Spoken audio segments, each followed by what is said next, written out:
उत्तराखंड के घने जंगलों में एक छोटा सा गांव बसा था। इस गांव के पास एक ऐसा जंगल था जिसे लोग रहस्यमयी जंगल कहते थे। कहा जाता था कि इस जंगल में जो भी जाता है वो कभी वापस नहीं आता। एक दिन गांव का एक नौजवान अर्जुन ने ठान लिया कि वह इस जंगल के रहस्य को सुलझाएगा।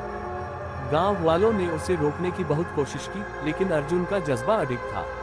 एक अंधेरी रात को अर्जुन ने अपने हाथ में एक टॉर्च और कुछ खाने पीने का सामान लेकर जंगल की ओर कदम बढ़ाया। जंगल में घुसते ही अर्जुन को अजीब अजीब आवाजें सुनाई देने लगी। कभी किसी महिला की हंसी तो कभी किसी बच्चे के रोने की आवाजें।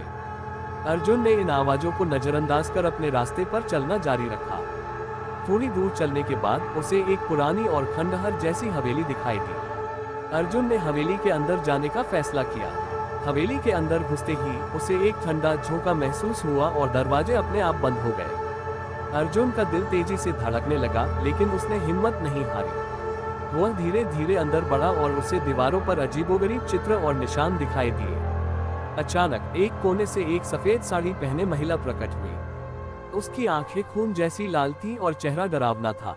महिला ने अर्जुन की ओर देखते हुए कहा, तुमने मेरी शांति भंग की है, अब तुम भी इस जंगल का हिस्सा बन जाओगे। अर्जुन ने भागने की कोशिश की, लेकिन उसके पैर जैसे जम गए थे।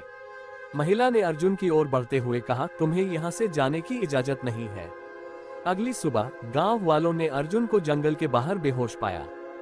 जब उसने होश में आकर पूरी कहानी सुनाई तो गांव वालों ने तय किया कि अब कोई भी उस रहस्यमयी जंगल की ओर नहीं जाएगा। कहते हैं उस दिन के बाद अर्जुन ने कभी उस जंगल का नाम तक नहीं लिया।